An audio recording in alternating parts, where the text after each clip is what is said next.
اعوذ باللہ من الشیطان الرجیم بسم اللہ الرحمن الرحیم۔ قرآن کریم ہی کتاب تھی واحد کہ رسول اکرم صلی اللہ تعالیٰ علیہ وسلم نے اسے لے کر کے عرب کے اجٹ لوگوں کو پیغام دیا، اور پھر انہوں نے قرآن کو اپنے سینے سے لگایا اور سمجھا۔ بغیر سمجھے کسی بھی کتاب سے استفادہ کرنا مشکل ہی نہیں بلکہ ناممکن ہے، اور دنیا میں ایسا ہوتا بھی نہیں۔ جو ڈاکٹر MBBS کرتا ہے وہ اگر اپنی بک کو نہیں سمجھے گا تو وہ علاج کیسا جا کر کے کرے گا۔ جو انجینئرنگ کرتا ہے وہ اگر اپنی بک کو نہیں سمجھے گا تو وہ وہی پلیں بنائے گا جو آئے دن گرتی رہتی۔ اسی طرح استاد بھی اگر اپنے سبجیکٹ میں ماہر نہیں ہوگا تو اس کی تعلیم ناقص ہوگی، تربیت اس کی ناقص ہوگی۔ تو وہ قوم جو کالے پہاڑوں کے درمیان رہتی تھی، جن کے مختلف قبیلے تھے جو آپس میں لڑتے رہتے تھے معمولی باتوں پر، قرآن نے ان کو ایسی رہنمائی دی کہ وہ خود قرآن کو لے کر کے چلے تو پورے عرب کو روشن کر دیا۔ پھر اس سے آگے بڑھے تو دنیا تک یہ پیغام پہنچایا، اور اس پیغام کی روشنی ابھی تک پوری دنیا میں پھیل رہی ہے۔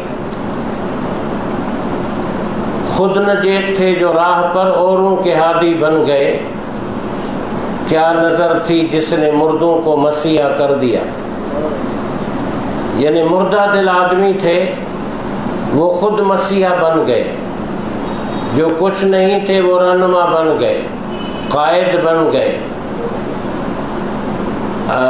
ہمارے لیے افسوس کی بات یہ ہے کہ ہم صدیوں سے، ایک دو صدی نہیں ہے، کئی صدیوں پر یہ معاملہ محیط ہے کہ امت مسلمہ قرآن کی طرف نہ آ سکی اب تک۔ اس کی وجوہات ہیں، ایک تو یہ کہ خلفائے راشدین کے بعد بنو امیہ کا اقتدار آیا، وہ جنگجو تھے، خود پڑھے لکھے تھے لیکن تھے جنگجو۔ انہوں نے فتوحات تو بہت کی لیکن تعلیم کی طرف وہ توجہ نہیں دی جو دینی چاہیے۔ پھر دوسرا دور چلا بنو عباس کا، وہ انتقام میں جو مصروف ہو گئے اور اپنے ما سبق یعنی بنو امیہ سے انتقام میں ان کی پوری حکومتیں گزر گئی، کوئی تعمیری کام نہیں ہو سکا۔ ہمارے ہاں برے صغیر میں مغل شہنشاہیت حکومت آئی، انہوں نے مقبرے بنائے، قلعے بنائے، اور اس طریقے سے ٹاور بنائے، لیکن انہوں نے کوئی یونیورسٹی نہیں بنائی۔ جب تاج محل برے صغیر میں بن رہا تھا تو واشنگٹن میں یونیورسٹی بن رہی تھی، یہاں تاج محل بن رہا تھا۔ اسی طرح آکسفورڈ بنی اور دوسرے ادارے بنے۔ کتابیں ہماری گئی پہلے وہاں سب سے، جن کا انہوں نے ٹرانسلیٹ کیا عربی سے انگریزی میں، اور انگریز نے مسلمانوں کے ساتھ دشمنی رکھی لیکن ان کے علم کے ساتھ دشمنی نہیں رکھی، مسلمانوں کی کتابوں کے ساتھ نہیں رکھی۔ اچھا، ہم اس کے الٹ ہیں کہ ہم علم سے دشمنی رکھتے ہیں ان کے اور ان سے دوستی رکھتے ہیں۔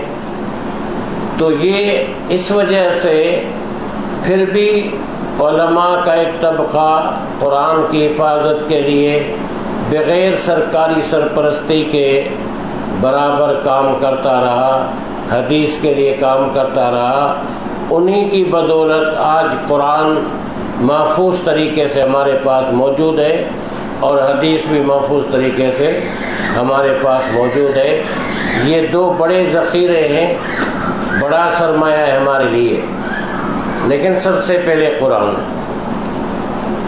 قرآن میں جو بیان کیا گیا وہی حدیث میں۔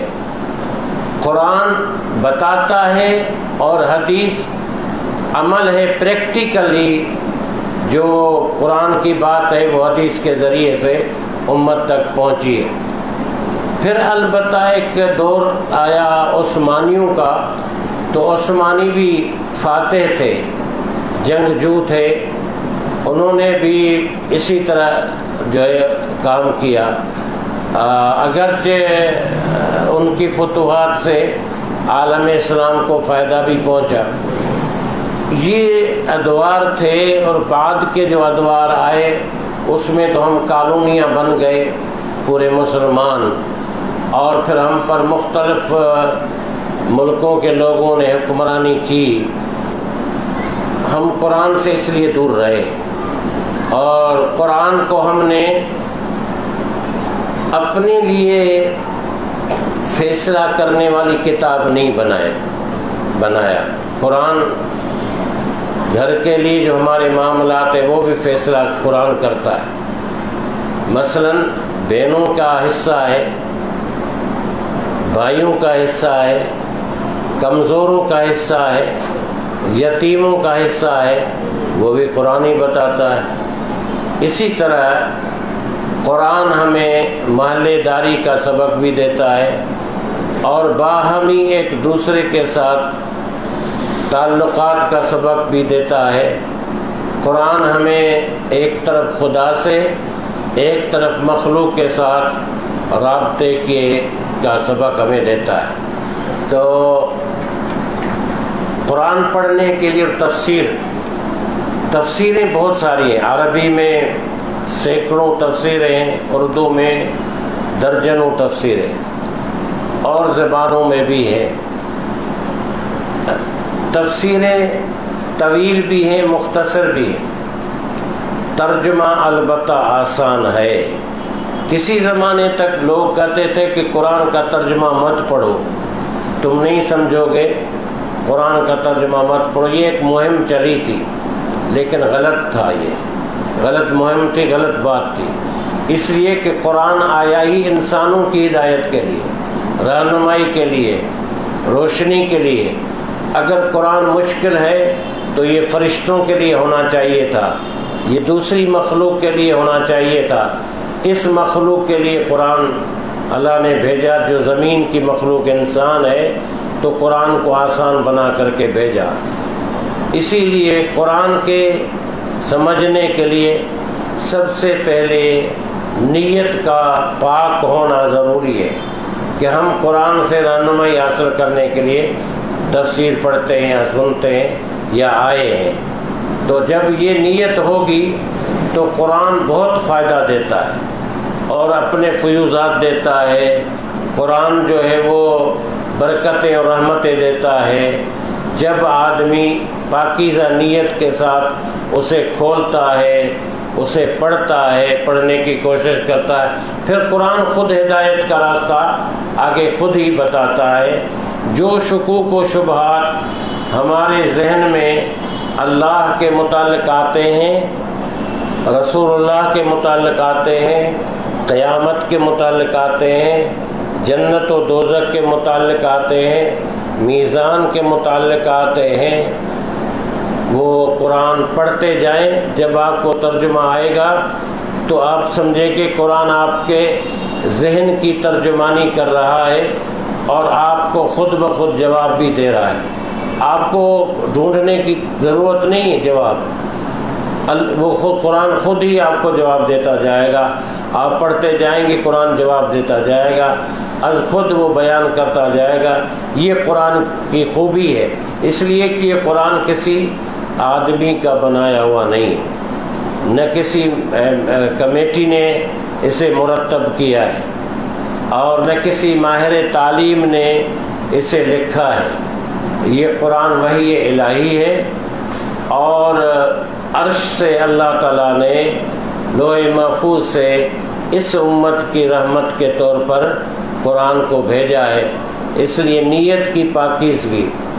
دوسری بات یہ کہ قرآن سے فائدہ اٹھانے کے لیے یہ ضروری ہے کہ آدمی میں تڑپ ہو، طلب ہو، کوشش ہو۔ یہ جب آدمی کرے گا تو پھر قرآن اس کے لیے اپنے دامن کشادہ کرتا ہے اور قرآن بتاتا ہے۔ تو یہ چیزیں جو ہے وہ لازمی ہوتی ہے۔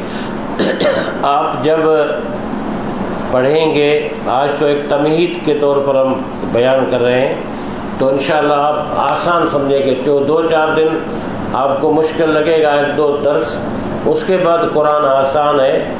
اللہ تعالیٰ نے خود فرمایا ہے کہ وَلَقَدْ يَسَّرْنَا الْقُرْآنَ لِلذِّكْرِ فَهَلْ مِن مُدَّكِرٍ، ہم نے اس قرآن کو یاد کرنے کے لیے، نصیحت حاصل کرنے کے لیے آسان کر دیا ہے، تو کوئی یاد کرنے والا ہو، پڑھنے والا ہو، سمجھنے والا ہو، نصیحت حاصل کرنے والا ہونا چاہیے۔ تو میرے دوستو، یہ ہمارے لیے ایک بڑا اعزاز ہے کہ اللہ تعالیٰ نے ہمیں قرآن کے ساتھ ایک عزم اور ارادہ اور ایک عہد کرنے کا موقع عطا فرمایا ہے، اور اس عہد پر ہم قائم رہیں۔ تھوڑی سی بات، کچھ مشکلات بھی آتی ہیں، وہ یہ ہے کہ یہ درس ہے جو آپ لکھیں گے، ترجمہ اور تشریح مختصر، وہ آڈیو ویڈیو میں جو ہے وہ محفوظ ہوتی رہے گی۔ آپ چاہیں گے تو آپ کو مل جائے گی، لیکن آپ سن لیں گے اسے۔ یہ آسان ہے۔ اسی طرح پھر جب آپ امام کسی کے پیچھے نماز پڑھیں گے جہری نمازوں میں، تو وہ آپ مفہوم اس کا ضرور سمجھیں گے کہ اس آیت کا مفہوم یہ ہے، اس سورت کا مفہوم یہ ہے۔ تو یہ کتنی بڑی نعمت ہے جو قرآن کے حوالے سے ہمیں نصیب ہوگی آئندہ انشاءاللہ۔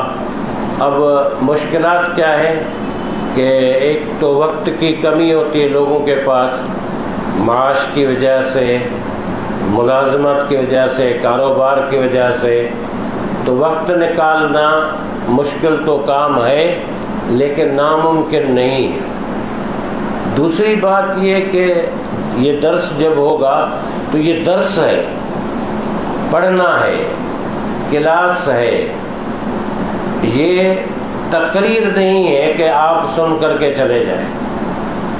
تقریر میں بہت لچھے دار باتیں بھی ہوتی ہیں اور اشعار بھی ہوتے ہیں، بہت ساری چیزیں ہوتی ہیں، تو آدمی کہتے ہیں کہ بڑا اچھا درس ہوا تھا، لیکن وہ درس جو ہے ایک کان سے آپ لوگ سنتے ہیں، دوسرے کان سے چلا جاتا ہے۔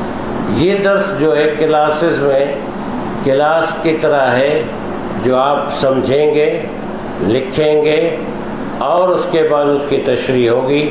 آخر میں آپ کے جو سوالات ہوں گے، اشکالات ہوں گے، اور جو جن سے آپ مطمئن نہیں ہوں گے، وہ آخر میں آپ سوال بھی کریں گے۔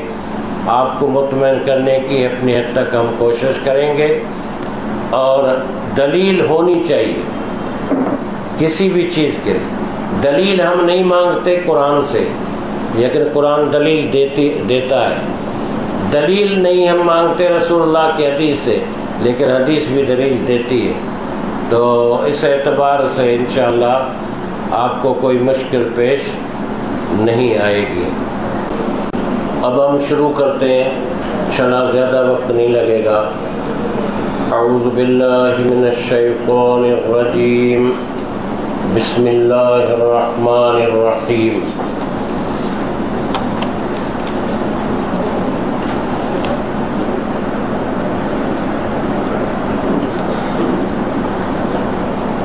آج اسی پر بات کرتے ہیں۔ اعوذ باللہ من الشیطان الرجیم بسم اللہ الرحمن الرحیم پر اعوذ باللہ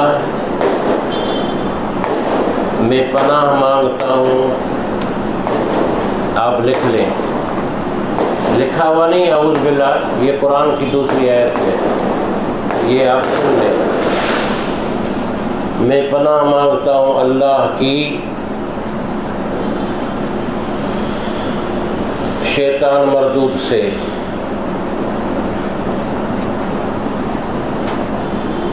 بسم اللہ الرحمن الرحیم، اللہ کے نام سے شروع جو بہت مہربان رحمان، بہت مہربان، یہ لکھ لیں.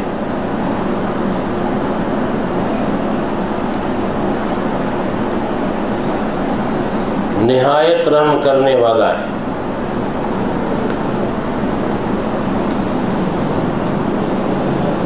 نہایت اردو میں استعمال ہوتا ہے بے حد، بے حد رحم کرنے والا، جس کی انتہا نہ ہو. ٹھیک ہے. اب یہ دونوں چیزیں ہمارے سامنے عموماً آتی رہتی ہیں، پڑھتے رہتے ہیں ہم. قرآن میں اللہ تعالیٰ نے فرمایا ہے فَإِذَا قَرَأْتَ الْقُرْآنَ فَاسْتَعِذْ بِاللَّهِ مِنَ الشَّيْطَانِ الرَّجِيمِ کہ اے قرآن پڑھنے والو، جب قرآن پڑھنا شروع کرو تو اللہ تعالیٰ سے پناہ مانگو شیطان مردود سے.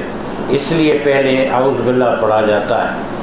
یہ ایک حصار ہے، یہ دفاعی مورچہ ہے، اس لیے کہ شیطان جو ہے وہ بہت خفیہ دشمن ہے انسان کا، اور طاقتور بھی ہے. جو نظر نہیں آتا ہمیں، اس سے ہم مقابلہ کیسے کریں گے؟ تو ظاہر ہے جتنا خطرناک شیطان ہے اتنا ہی ہمیں دفاع چاہیے کسی ایسی ذات کا کہ جو شیطان کے اس بڑے مکر و فریب اور شر سے ہمیں محفوظ رکھ سکتا، اور وہ اللہ کی ذات بابرکت. اس لیے پڑھتے ہم اعوذ باللہ، پناہ مانگتا ہوں میں اللہ کی. دوسرا ترجمہ اس کا یہ ہے کہ میں چمٹنا چاہتا ہوں اللہ سے. اللہ تو نظر نہیں آتا، لیکن اللہ کی رحمت سے. اس لیے کہ جب بچہ خوف زدہ ہوتا ہے، اس کو ڈر ہوتا ہے، اگر کھلونے کا کھائی سانپ اگر اس کے سامنے آ جائے اور بچہ ڈر جائے تو وہ اپنی ماں کے ساتھ چمٹ جاتا ہے، اپنے باپ کے ساتھ چمٹ جاتا ہے. اس لیے کہ وہ سمجھتا ہے کہ یہی گود میری پناہ گاہ ہے، یہی مجھے اس سے بچا سکتے ہیں، یہی مجھے تحفظ دے سکتے ہیں.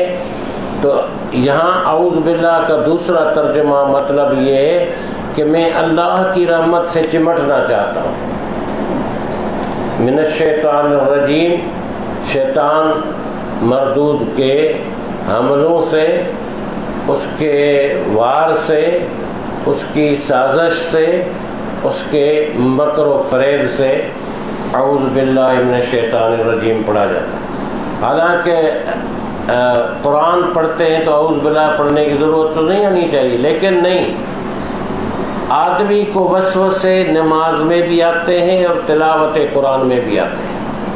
ان سے بچنے کے لیے پہلے شیطان سے جو ہے وہ اللہ تعالیٰ سے مدد مانگنی چاہیے شیطان کے شر سے. بسم اللہ الرحمن الرحیم، اللہ کے نام سے شروع.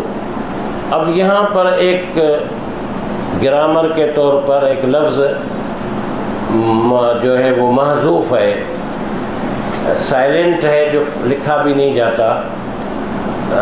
اشرع بسم اللہ، میں اللہ کے نام سے شروع کرتا ہوں. لیکن بعد کے مفسرین نے، خاص طور پر محدث امام احمد رضا نے کہا کہ جب اللہ ہی کا نام پہلے آنا چاہیے تو پھر ترجمہ بھی یوں ہونا چاہیے کہ اللہ کے نام سے ہی شروع کرتا ہوں. پہلے اللہ کا لفظ، اللہ کے نام سے.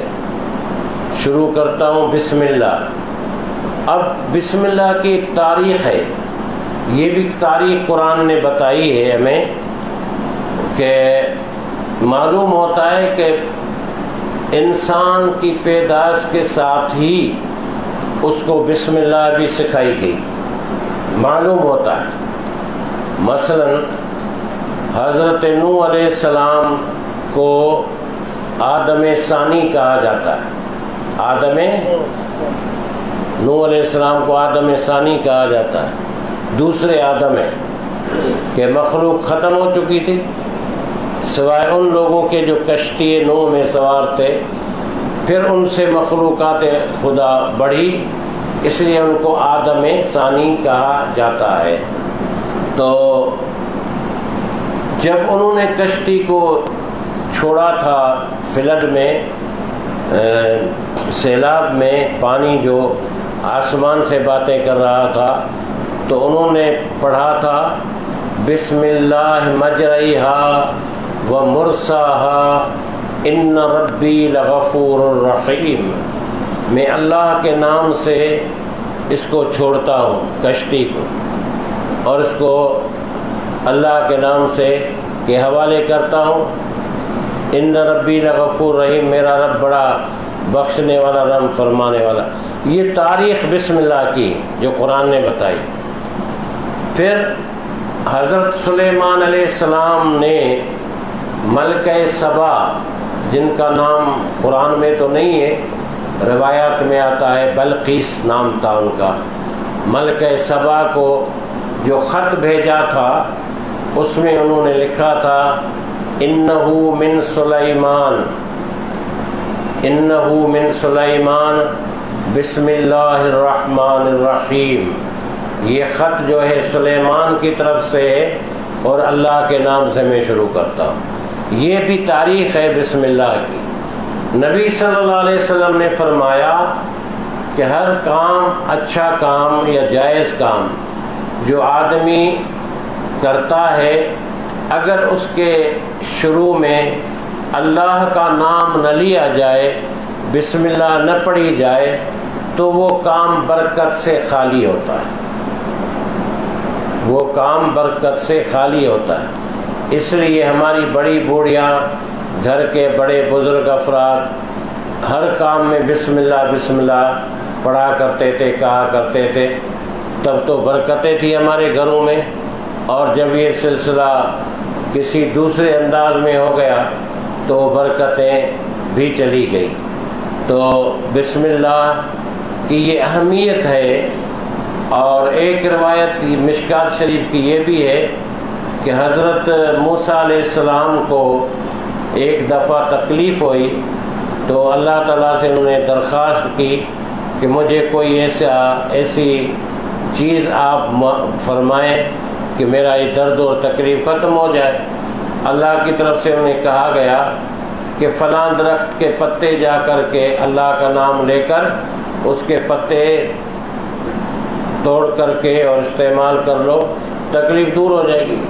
انہوں نے ایسا کیا اور تکلیف دور ہو گئی۔ ایک عرصے کے بعد پھر ان کو تکلیف ہوئی تو وہ بھول گئے اور جا کر کے پتے توڑے، استعمال کیے، تکلیف دور نہیں ہوئی۔ پھر اللہ تعالیٰ کی بارگاہ میں انہوں نے عرض کیا، اللہ درخت بھی وہی، پتے بھی وہی، لیکن پہلی بار مجھے فائدہ ہوا، اب کی بار مجھے فائدہ نہیں ہوا۔ اللہ تعالیٰ نے ارشاد فرمایا کہ موسیٰ، دنیا کی ہر چیز میں زہر ہے اور اس کے لیے تریاق میرا نام ہے، میرا نام اس کے لیے تریاق ہے۔ پہلی بار تم نے جو توڑے تھے پتے تو بسم اللہ پڑھ کر کے توڑے تھے، اور اس دفعہ تم بھول گئے بسم اللہ پڑھنا، اس لیے اس میں وہ اثر نہیں آیا جو بسم اللہ کی وجہ سے آنا چاہیے تھا۔ تو یہ بسم اللہ کی برکتیں، اس میں 3 نام اللہ کے استعمال ہوئے۔ بسم اللہ اللہ کا نام، اسم ذات، اور رحمان و رحیم۔ اللہ اسم ذات ہے، یہ مشرک بھی جانتے تھے کہ پہاڑوں کو اللہ نے پیدا کیا، ہمارے بتوں نے نہیں بنایا. دریاؤں کو اللہ نے بنایا، ہمارے بتوں نے نہیں بنایا ہے. اور اسی طرح انسان کو بھی اللہ نے بنایا ہے، ہمارے بتوں نے نہیں بنایا ہے. یہ درختوں کو بھی اللہ نے بنایا ہے، ہمارے بتوں نے نہیں بنایا ہے. یہ اتنی بات وہ بھی جانتے تھے. اللہ کو وہ اللہ کہتے تھے معبود، لیکن وہ کیا کہتے تھے کہ ہم بتوں کی پوجا کیوں کرتے ہیں؟ قرآن میں ہے کہ ما نعبدهم الا ليقربونا الى الله زلفا، ہم ان بتوں کی پوجا اس لیے کرتے ہیں کہ یہ ہمیں اللہ کے نزدیک کرتے ہیں. تو بھائی جس کی پوجا کی جائے وہ تو شرک ہو گیا، وہ اللہ کے نزدیک کیسے کرے گا؟ جس کی پوجا کی جائے وہ شرک ہو گیا، وہ اللہ کے نزدیک تمہیں نہیں کر سکتا. وہ خود اللہ کی مخلوق ہے، بے بس ہے، جواب نہیں دے سکتا. اپنی ناک پر اس کے مکھی بیٹھ جائے تو اس کو اڑا نہیں سکتا، اپنا دفاع نہیں کر سکتا، اپنا بچاؤ نہیں کر سکتا. وہ تمہیں کیسے بچائے گا؟ تو اللہ کو وہ بھی مانتے تھے. اسی طرح ہمارے ہاں انگریزی میں گاڈ لکھا جاتا تھا، لیکن اب بعد کے ہمارے اسکالرس نے کہا کہ یہ گاڈ کا لفظ جو ہے نا وہ اللہ کے لفظ کی ترجمانی صحیح نہیں کرتا. جو اللہ تعالیٰ کی کمالات ہیں اس کی صحیح ترجمانی نہیں کرتا. اس لیے مضمون میں، انگلش کے مضمون میں بھی گاڈ کے بجائے اللہ کو اللہ ہی لکھا جائے. اور یہ اسم ذات ہے، اللہ کا نام اسم ذات ہے. یہ اسم اعظم بھی ہے، اسی کو اسم اعظم بھی کہا جاتا ہے. ویسے اللہ کا ہر نام اسم اعظم ہے، یعنی بڑا نام. ہر اسم اللہ کا اعظم ہے، لیکن خاص طور پر اللہ. دوسرے استعمال ہوا ہے بسم اللہ میں رحمان و رحیم. رحمان کا معنی ہے بہت مہربان، رحیم معنی بے حد رحم فرمانے والی ذات. بعض مفسرین نے کہا ہے کہ رحمان وہ ذات ہے جو سب پر دنیا میں رحم فرمائے. کافر کو بھی دیتا ہے، مسلمان کو بھی دیتا ہے، مشرک کو بھی دیتا ہے، مومن کو بھی دیتا ہے.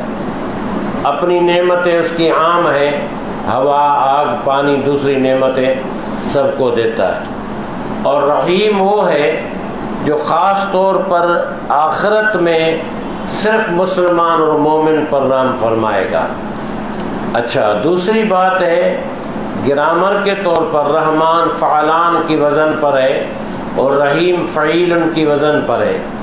تو رحمان کا مطلب ہے اللہ کی ایسی رحمت کہ جس میں جوش پایا جائے، جس میں جوش پایا جائے، جوش و خروش ہو اللہ کی رحمت. مثلا بندہ جب توبہ کرنے کے لیے اللہ کی طرف رجوع کرتا ہے تو خدا کی رحمت کو جوش آتا ہے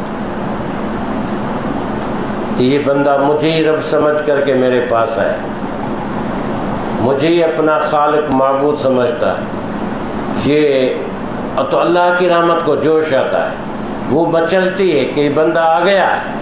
خدا کتنا خوش ہوتا ہے بندے کی توبہ سے، رجوع کرنے سے، اللہ کے پاس آنے سے. وہ جوش میں آتی ہے، متحرک ہوتی ہے، ایکٹیو ہوتی ہے.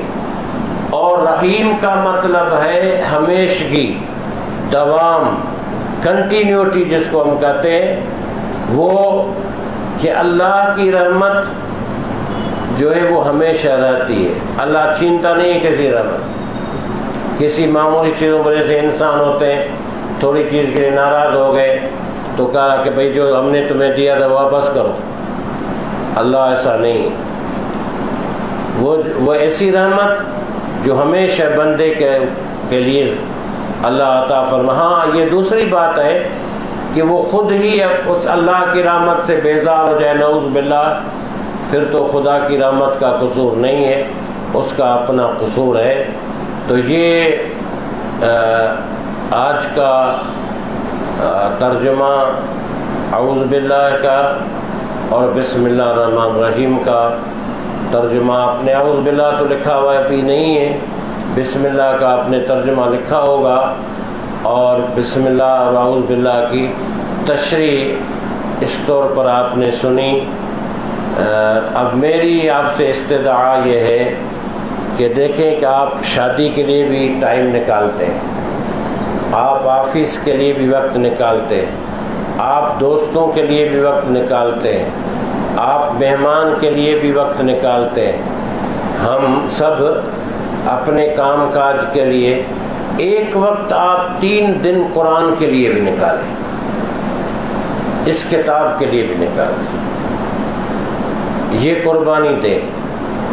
اگر آپ کو سمجھ میں نہیں آئے تو 10 بار آپ پوچھ سکتے ہیں، پھر بھی پوچھ سکتے ہیں، پھر بھی پوچھ سکتے ہیں، پھر بھی پوچھ سکتے ہیں۔ اور مجھے تو اس عمر تک آنے میں ہمیشہ خوشی ہوئی ہے کہ جو لوگ مجھ سے سوال کرتے ہیں، نوجوان یا بزرگ، اور میں ان کو اپنے علم کے مطابق جتنا بھی علم ہے جواب دوں، کوشش کروں، تو ایسا ہے۔ اب آپ دیکھیں کہ آج ہی ایک صاحب نے مجھ سے پوچھا تھا ایک مسئلہ، تو اس کا آدھا مسئلہ میں نے بتا دیا، اور آدھے مسئلے کے میں نے اس سے کہا کہ میں دیکھ کر کے بتاؤں گا۔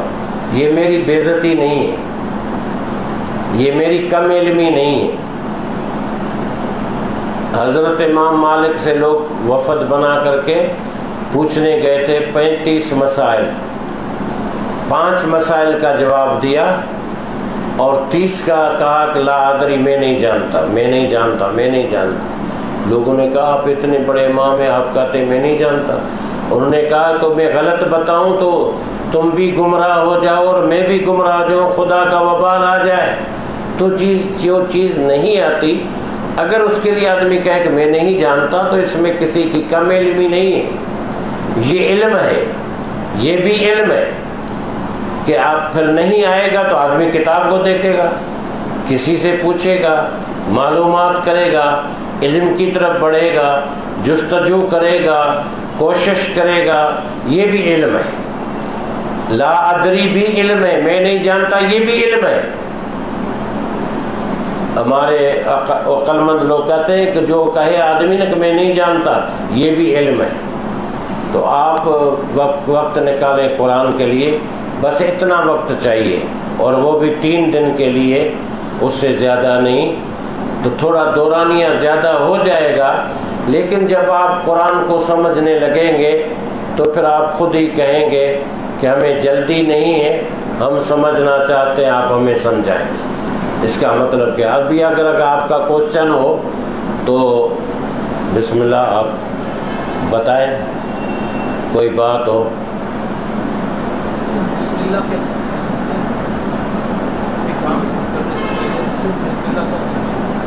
کوئی کام شروع کرنے کے لیے صرف بسم اللہ کہہ سکتے ہیں، رحمان الرحیم نہ کہیں؟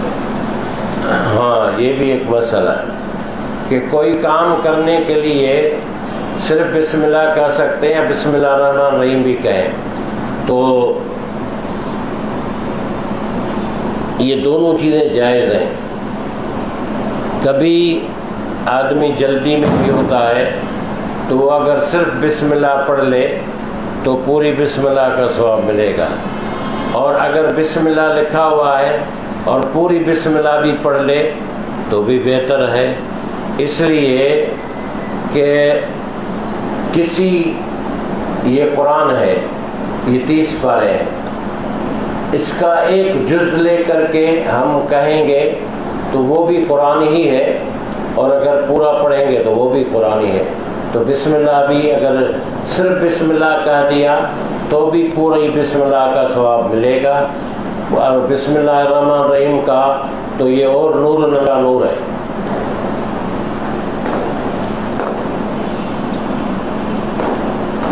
ایک اور سوال ہے، وہ یہ کہ اللہ تعالیٰ کی رحمت جوش مارتی ہے، اللہ تعالیٰ کی رحمت کوئی مخلوق ہے یا اللہ تعالیٰ کی صفات میں سے شامل ہے؟